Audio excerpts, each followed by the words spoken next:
Oh, yes. There's only two. There's only two. And so we turn to the scripture to understand this wonderful, beautiful, sacred gift of sex and sexuality. God invented sex. He gave it to us. It is magnificent. It is glorious.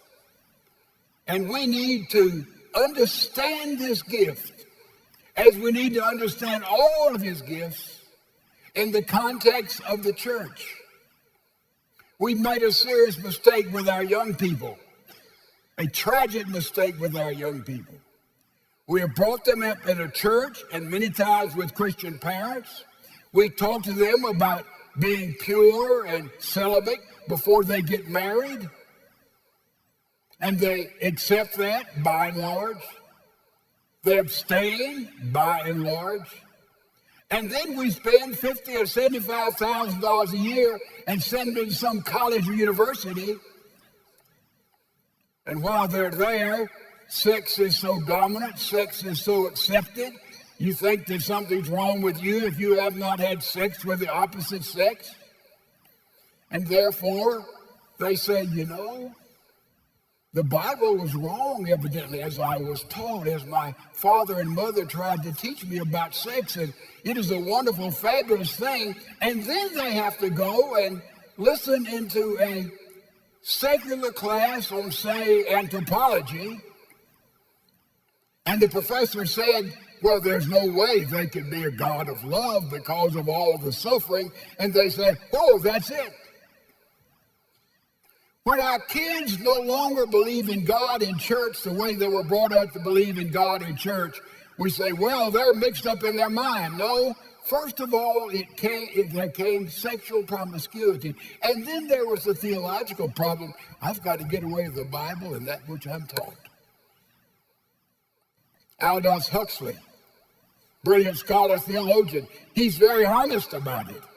He said, I had to come to a posture that there is no God, because if there were a God, it would interfere with my expression of my sexual life. So this is where we are. We have lost the purpose of sex and what sex is for. Sex is given to human beings to be exercised gloriously, creatively, dynamically, in the context of marriage.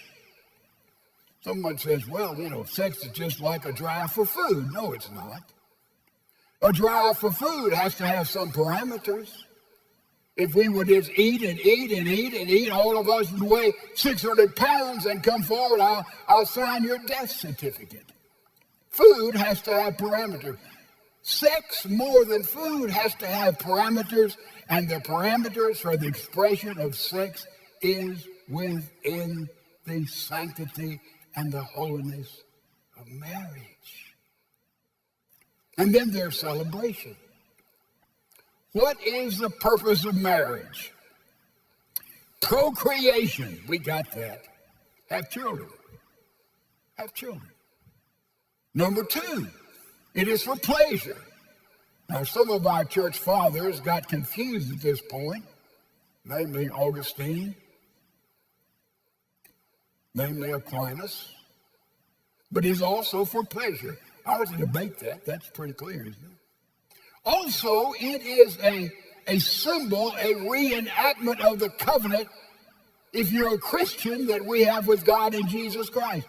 Read the Bible, and all the covenants are restated, restated, restated. The covenant God had with Abraham is stated over and over and over again. The covenant of Isaac and Jacob, all the covenants of the Bible are restated and restated to remind us of the relationship and the promises of God. Every time a married couple has sex together, they are restating and reestablishing the covenant they have with God in Christ. It is a sacred covenant event. Just like we go to the Lord's table, the bread and the wine, the cup, it is a restatement of the covenant we have with God in Jesus Christ, in our personal salvation, in his lordship over your life and my life. So it is with sexual intimacy. You see how fabulous this relationship is. And we have totally got it confused. On one extreme, there is the Playboy philosophy of anything goes. Hey, anything goes. On the other extreme, there is Plato's philosophy. Oh, sex is evil, doesn't matter. It's on the lower level. This thing about the body is nothing. So one extreme, anything goes. The other extreme, nothing goes. But what is the posture we have as Christians? It is that in marriage there is an openness, and we've already said it.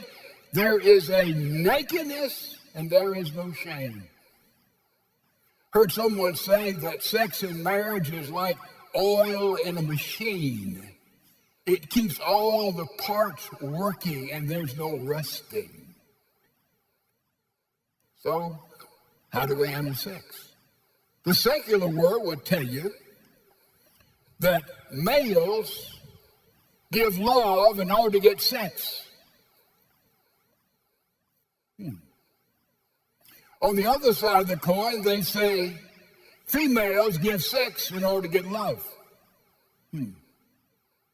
Totally inaccurate. Totally inaccurate. So we come to look to the Bible and get clear instructions as to how this most sacred gift operates. So we open the Song of Solomon, or the Song of Songs. What does that mean? It must mean that this book tells us how to sing the number one song in life in the area of human sexuality. It's the preeminent song, the Song of Songs. So we're talking about, unashamedly, sexual intimacy. The operative word for sexual intimacy is time, T-I-M-E. The operative word for sexual intimacy is, help me, choir, all together. The operative word for sexual intimacy is time. So we open the book of Ecclesiastes, and I wish we had the time to read all these passages, but I'm just going to make references to them, and you can go back and check them out, because time is important. We study in 1 Corinthians. You read in 1 Corinthians chapter number 7, a little verse, how in married life there are occasions when sex is not participated in by the husband and wife, because that happens only for a time, remember. So we come to Ecclesiastes, and we see that sexual intimacy takes time. You read about Solomon. He's attracted to the Shulamite woman, Shula, and Solo, abbreviated names. And Solomon was attracted to her, and in chapter number 1, he describes for us how he saw her, chapter 1. And mind, in that day, the body was totally covered, and all he saw was her face. And so in chapter 1, when he saw this Shulamite girl, he describes her face. Man, her eyes, her cheeks, her lips, her necks, that's all he could see. That was the introductory part. That was the first step in time with her. And then there's a little bit about courtship, and then on their wedding night, we move into chapter number 4, he describes more of her body. He describes her eyes, her neck, he describes her breast. You see, there's a development there in intimacy on the wedding night. And then years go by, and you go to chapter 7, he describes his wife, the Shulamite girl, from the top of her head to the bottom of her feet. He starts with her feet and said, boy, your feet sure look, paraphrase, sexual in those sandals. Yeah. So you see, as they were married, their relationship grew and developed from just knowing this part, and knowing all of the body parts of one another. You see, the operative word in sexual intimacy is, it takes time. And also, the operative word in sexual intimacy is time, but sexual intimacy takes timing. Timing, right? Not going too fast for anybody, am I? Are you with me? You see in Ecclesiastes. There in chapter number 5, Solomon gets up. He says, man, I feel like making love to Shulamite, and he goes and knocks on the door of her bedroom, and she says, what? And he says, open the door. Man, I want to come and make love to you. Young's paraphrase, it's right there. And Shula says, no, I'm just waking up, and I'm not ready. And she makes a little excuses there. And by the way, there you have a biblical grounds for the headache. Yeah, right there, right in Song of Songs. And she says, no, not right. And then she kind of wakes up. She said, it's unscheduled. It's not the timing. But man, she went and opens the door, and Solomon is left. He's gone. Solomon, come back. Hey, I'm reconsidering here your proposition. We're married. And remember, we've already studied 1 Corinthians, a very devastating passage. God says, wives, you don't own your bodies any longer. Your husband owns them. Husbands, you don't own your bodies any longer. Your wife owns them. Oh. And so now she gets up and gets dressed, and she's running all over everywhere trying to find Solomon. By the way, the Song of Solomon is an amazing book in a lot of fashions, but it pictures the Shulamite girl seeking to be intimate with her husband more than Solomon is seeking to be intimate with her. It is an aggressive female. Read it. Oh, I've never heard of such a thing. Can you think how that would go off way back there in antiquity? You see, it's a celebration. And it takes time. Go on the internet and look up something like the danger of poor timing. As you know, danger of timing, you'd probably get references to something in space that doesn't work and has to come together. And that's what I thought. But you get in there, you know what it takes you to? A BMW. A BMW, according to Ward's Automotive Magazine, which is preeminent, evidently, in the understanding of engines and magazines, for 26 years has said the BMW makes the best engine of any manufacturer of automobiles, BMW. In 26 years, BMW engine has finished number 1. Only 2 years, they finished number 2. It is the most delicate tuned engine of anything that's made on the planet, according to this automotive magazine, which is considered to be definitive. And so you look up and you talk about the danger of poor timing, and you read there about how when somebody tinkers with a motor, the slightest bit, the engine of a BMW, you have to go back and get the ignition adjusted, and it has to be retimed. And if this body is the engine God has given to you and me for sexual expression in marriage, timing is very important because it's more intricate than even a BMW engine. What are we saying, folks? With symbol and metaphor, we understand a finely tuned engine. There has to be timing there at the ignition, and that's true in all the lovemaking we have in a marriage relationship. Am I going too fast for anybody? Apply it to yourself. Apply it to your own life. And so, we understand the operative word in sexual intimacy is, and it takes time, and it takes timing. Also, it takes something else. Sexual intimacy requires timely communication. Read this book, and you'll see that Solomon and the Shunammite, they talked all the time. It's just full of talking and conversation. They talked. When they were making love, before they made love, while they made love. Read it, all in between. They're talking, they're communicating. It's important that we communicate, that we do not let things build up in a marriage relationship. And we haven't dealt with this, and we haven't dealt with this, we haven't dealt with this. And there's a verse there in the 2nd chapter of Song of Solomon.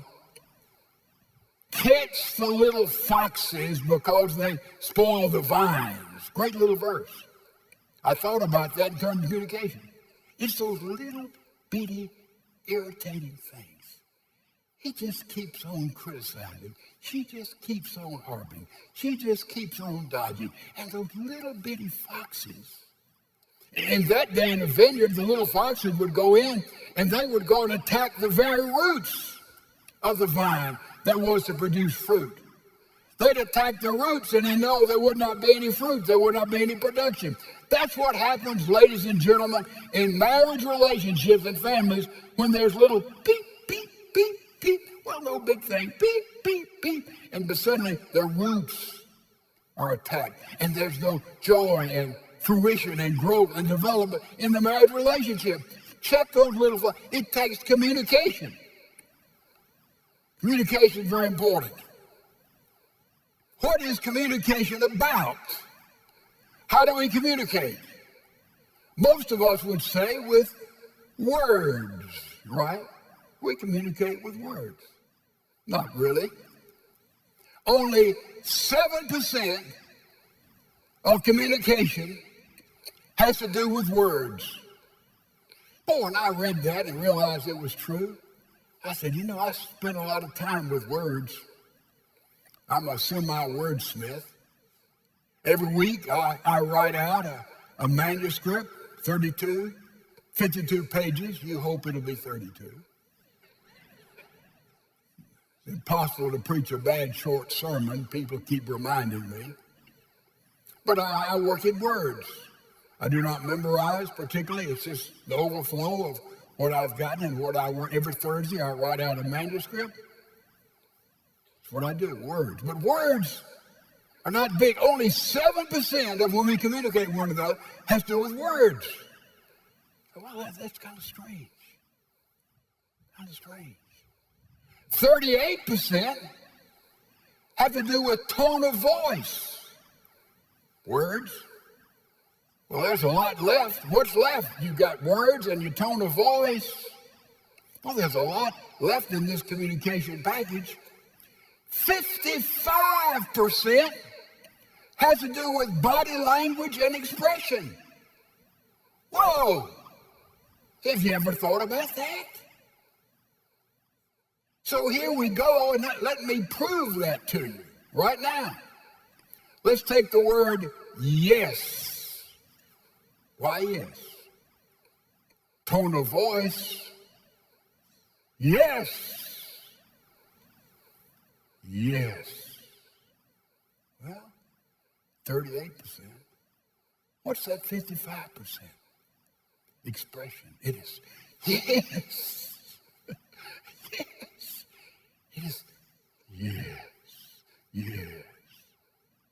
The expression, the smile, that is the 55% of when we try to communicate with one another.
All right, let's just show how many steps are involved in communication. Here's a husband wants to communicate with his wife. This is what he wants to say to his wife. He thinks about what he wants to say, okay? Thinks about, and then he expresses that to his wife, what he wants to say, which is something different than he thought about saying, right? Then his wife hears what he says. Then his wife takes what he has said and applies it to her. And then she thinks about what she wants to say back to her husband, okay? And she states it and he hears it and he applies that to himself. And then he thinks about what he wants to say back to her. Ladies and gentlemen, there are 8 steps in just a bam of communication between a husband and wife. You got it? And in any of those steps, there could be all kinds of confusion. With words, a little bit. Tone of voice, bigger. Body language. Body language. 55%. We need to learn how to communicate and don't let those little foxes spoil the vine. If there's going to be sexual intimacy, communication. And then not only sexual intimacy, the operative word.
And then that takes sexual intimacy involved being timely.